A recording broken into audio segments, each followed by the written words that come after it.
अनजाने शख्स से। ओहो, देखिए जरा कौन आया है। सिक्योरिटी, इस फटीचर को अंदर मत घुसने देना। ये अकरम सर को परेशान करने के लिए यहाँ आया। ये कहने वाला कोई और नहीं बल्कि अनन्या का भाई सनी था। अभिनव, तुम्हें एक एडवाइस दूं?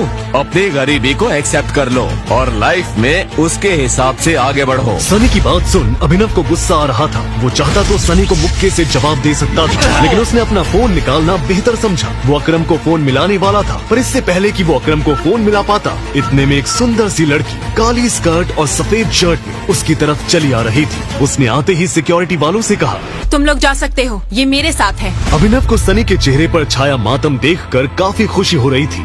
वो मुस्कुराया और एलियाना के साथ निकल गया।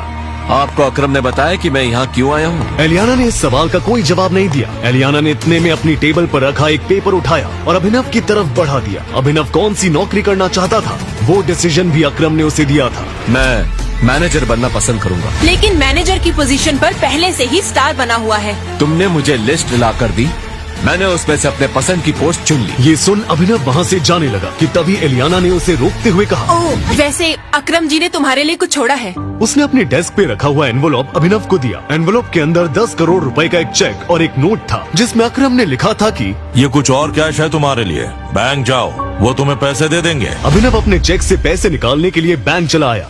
तब उसकी नजर प्रणव से मिली। वो अभिनव को इसलिए जानता था क्योंकि अभिनव अक्सर इस बैंक में डिलीवरी के काम से आया करता था। मुझे थोड़े पैसे निकालने हैं। चेक से?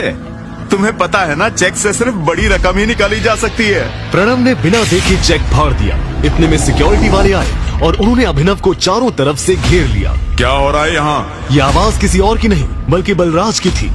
अगर इसने कुछ गलत किया है तो इस बारे में मैनेजर को पता होना चाहिए। वो दोनों मैनेजर के रूम में चले गए। बलराज सर, आप यहाँ कैसे? मुझे बुलवा लिया होता। तुम्हें पता है ये साहब कौन है? उसकी नजर उसके चेहरे से फिसलते हुए उसके हाथों और आखिर में उसकी अंगूठी पर चली गई। टाइगर, आपको यहाँ कितनी देर हुई? मैं आपके लिए क्या कर सकता हूँ?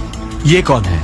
ये उस टीम का आखिरी हिस्सा है जिस टीम के तुम कैप्टन हो। टाइगर, आपको अपने नौकरों को सबक सिखाना पड़ेगा, क्योंकि अगर मैं सबक सिखाने पर आया तो आपको पता ही है क्या होगा।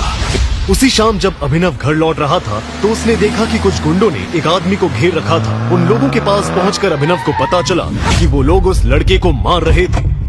रुको! इतने में अभिनव ने चिल्लाते हुए कहा।